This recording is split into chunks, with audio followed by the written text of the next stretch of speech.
The Tea Party in the Woods. That morning, Kikko had awoken to winter wonderland. It had snowed all night. Now her father was off to Grandma's house to help clear the walk. "Is this the pie for Grandma?" Kikko asked her mother, spotting the box near the door. "Oh dear," her mother said. "Your father forgot it." "I can still catch up to him," said Kikko. "All right, but hurry." Grandma's house was on the other side of the woods. Kikko set out, following her father's tracks in the fresh snow. The woods were very still and so quiet. Kikko's footsteps were the only sound.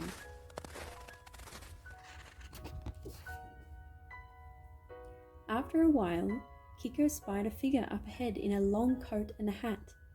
"Papa!" she called as she ran to catch up. She struggled in the deep snow and fell. The pie box was crushed. Kikko felt like crying, but her father was almost out of sight, so she picked up the box and hurried after him. Kikko followed her father all the way to a strange house. Has it always been here? Kikko wondered. She couldn't remember having seen it before. She watched as her father went inside. Curious, Kikko peered through the window. She watched as he took off his long coat and hat. But he wasn't a father at all. Kikko had been following a great big bear.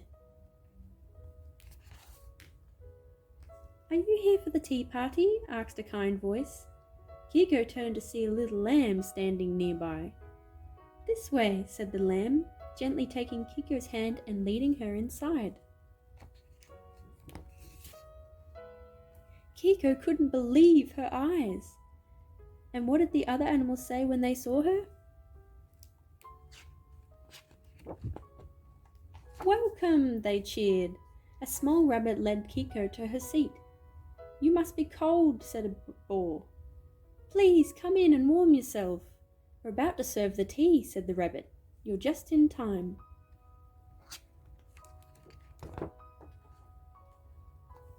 Once everyone was seated, a doe stood and began to speak. "Thank you all for coming on this cold winter day. We have a special guest with us. What is your name, my dear?" Kikko's heart raced. She gathered up all of her courage and said, "My name is Kikko. I was bringing a pie to Grandma." The animals all began to speak excitedly. "That's so brave of you, going all by yourself. Your grandmother will be so pleased. Please have something to eat." Everyone wanted to talk to the special guest. Kikko began to feel a bit braver. Over the noise, one of the rabbits spoke up. "Is this the pie for your grandmother?" Kikko looked down at the crushed box. "Yes, but I fell and now it's ruined." The animals glanced at one another. "If it's pie you need, we have plenty to share." Slice by slice, they assembled a new pie on a pretty plate. Each piece had a different filling of seeds and nuts and fruit and other delicious things gathered from the woods.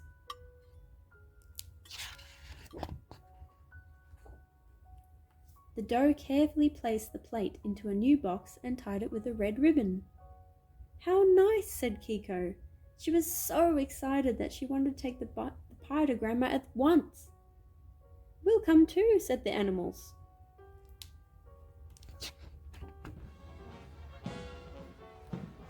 The woods were filled with joyful sounds as everyone paraded to Grandma's house, singing and laughing and playing music as they went. "This way," the animals called. Kikko held the pie box tightly and walked on. At last, they reached Grandma's house. "Go on," the animals encouraged Kikko.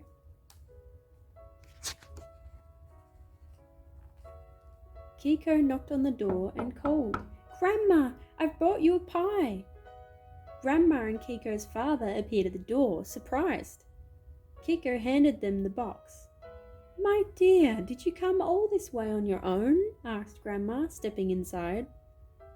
Kikko looked around, but the animals were nowhere to be seen.